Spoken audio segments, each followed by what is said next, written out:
जामनेर तालुक्यातील ताज्या बातम्या व ठळक घडामोडींसाठी पाहत राहा JBN महाराष्ट्र।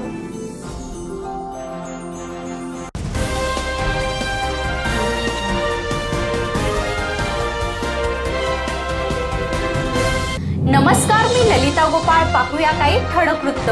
उच्च न्यायालयाच्या आदेशानुसार जामनेर शहरातील स्थानिक परवानाधारक दारू विक्रेत्यांचे दुकाने सुद्धा बंद झालेली आहेत।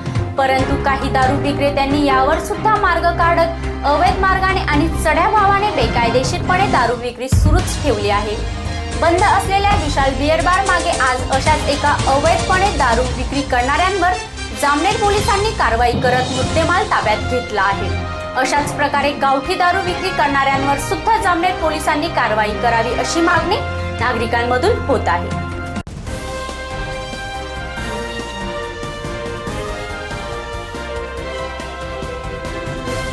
वादळ वाऱ्यासह काल कोसळलेल्या पूर्व मोसमी पावसाने जामनेर तालुक्यातील हिंगणे बुद्रुक गावातील शेतकऱ्यांच्या शेतमालासह पिकांचे खूप मोठे नुकसान झाले आहे। हिंगणे बुद्रुक गावातील शेतकरी प्रशांत पाटील आणि योगेश पाटील यांची लिंबू बागाच या वादळ वाऱ्याने जमीनदोस्त झाली आहे। त्यामुळे या शेतकऱ्यांचे पुढे भावी काळातील 25 वर्षापर्यंतचे उत्पन्न बुडाले आहे। तर अशोक पाटील या शेतकऱ्याची संपूर्ण केळी बागच उद्ध्वस्त झाली आहे। अचानक कोसळलेल्या या आसमानी संकटाने हे सर्व शेतकरी चिंताग्रस्त झालेले असून शासनाने या उद्ध्वस्त शेतकऱ्यांना वेळीच मदत करावी अशी मागणी ग्रामस्थांनी केली आहे। नमस्कार, आपण पाहता JBN महाराष्ट्र न्यूज जामनेर। आपण जामनेर तालुक्यातील हिंगणे बुद्रुक या गावातील अशोक पाटील या शेतकऱ्यांच्या शेतामध्ये आलेलो आहोत। तर काल झालेल्या पूर्व मान्सून वादळामुळे या शेतकऱ्याची संपूर्ण केळीची बाग ही उद्ध्वस्त झालेली आहेत। तर याबद्दलची अधिक माहिती जाणून घेऊया अशोक पाटील यांच्याकडून। मी अशोक नारायण पाटील, राहणार हिंगणे बुद्रुक। माझी केळीचं पीक होतं। काल संध्याकाळी वादळ आणि पाऊस आला, त्याच्यामुळे सगळी माझी केळी 5,500 6.5 महिन्याचे वय असलेली सगळी जमीनदोस्त झाली आणि 6.5 महिन्यामध्ये माझा साधारणतः 3.25 लाख रुपये केळी पिकावर खर्च झाला आणि माझं साधारणतः उत्पन्न याच्यात येणार होतं 10 ते 11 लाख रुपये। ते सगळं जमीनदोस्त झालं आणि साधारणतः मला शासनाकडून आर्थिक मदत त्वरित मिळावी ही विनंती शासनाला। नुकसान भरपाई थोडीफार भरून मिळेल असं आशा बाळगतो। आपण बघू शकतो की या शेतकऱ्यांनी 3.5 एकर जमिनीमध्ये आपली ही केळी बाग लावलेली होती व या केळी बागामधून आतापर्यंत त्यांना 4 लाख रुपये हा खर्च आलेला होता व या केळी बागेतून त्यांना 15 ते 20 लाखाचे हे उत्पन्न निघणार होते। परंतु काल झालेल्या वादळामुळे या शेतकऱ्यांचे संपूर्ण नुकसान हे या ठिकाणी झालेले आहेत। तर शासनाने याकडे लक्ष द्यावे व त्यांची नुकसान भरपाई त्वरित लवकरात लवकर यांची ही नुकसान भरपाई द्यावी असं आवाहन देखील या शेतकऱ्यांनी या ठिकाणी केलेले आहेत। कॅमेरामन विकास इंगळेसह मी जया इंगळे, JBN महाराष्ट्र न्यूज जामनेर। हिंगणे बुद्रुक गावातील प्रशांत पाटील या शेतकऱ्याच्या शेतामध्ये आलेले आहोत। तर या शेतकऱ्यांनी आपल्या शेतामध्ये लिंबूची बाग ही लावलेली होती।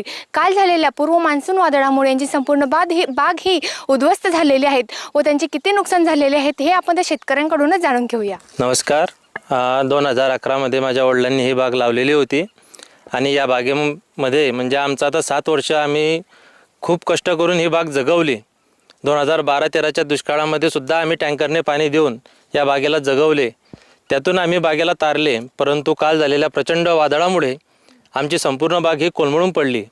जवळजवळ 1.5 एकर क्षेत्रामध्ये आमचे 150 झाडं आहेत लिंबूचे, त्यापैकी 85 झाडं ही काल झालेल्या वादळामुळे कोलमडून पडलेली आहेत आणि अंदाजे आमचे जवळजवळ 1.5 ते 2 लाखाचं नुकसान या वादळामुळे झालेलं आहे। तरी आम्हाला अपेक्षा अशी आहे की शासनाकडून त्वरित मदत किंवा नुकसान भरपाई आमच्या हिंगणे परिसरातील नुकसानग्रस्त सर्व शेतकऱ्यांना मिळावी। तसेच आमच्या गावचे तलाठी आप्पा आणि कृषी सहाय्यक आजच सकाळी येऊन पंचनामे वगैरे करून गेलेले आहेत। कॅमेरामन विकास इंगळेसह मी जया इंगळे, JBN महाराष्ट्र न्यूज जामनेर। योगेश पाटील या शेतकऱ्यांनी आपल्या लिंबू बागेचे झालेले नुकसानाची फोनवर कृषी अधिकारी व तलाठी यांच्याकडे नोंद ही केलेली होती। परंतु या तलाठी व कृषी अधिकाऱ्यांनी याकडे अद्याप कोणतेही न लक्ष देता कोणत्याही प्रकारचा पंचनामा या ठिकाणी केलेला नाहीत।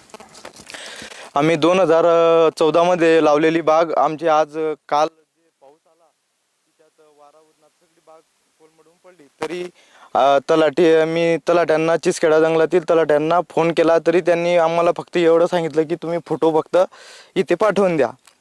तर ते काही आमचा पंचनामा करायला आलेले नाहीत आणि भाऊंनी याच्यात पूर्णपणे लक्ष द्यावे. आमचं आज सगळं नुकसान झालेलं आहे. आज आम्हाला सुद्धा माल एकदम म्हणजे आज आमचे कर्ज कसं फेडावं हे आम्हाला कळत नाही.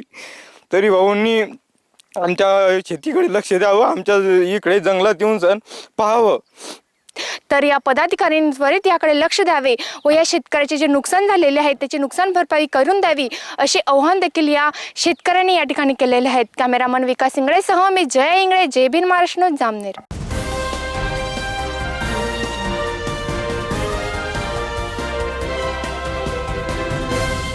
जळगाव जिल्ह्यात सरकारी बाबूंच्या लाचखोरीचे प्रमाण प्रचंड वाढले असून आज सुद्धा नशिराबाद येथील पोलीस स्टेशनचे हेड कॉन्स्टेबल चंद्रकांत पाटील यांना 200 रुपयाची लाच घेताना जळगाव एसीबी पथकाने रंगेहात पकडल्याची घटना घडली आहे. तर जळगाव पोलीस शहर वाहतूक शाखेचे लक्ष्मण पाटील यांना सुद्धा 5000 रुपयांची लाच स्वीकारताना जळगाव एसीबी पथकाने अटक केल्याचे वृत्त हाती आले आहे.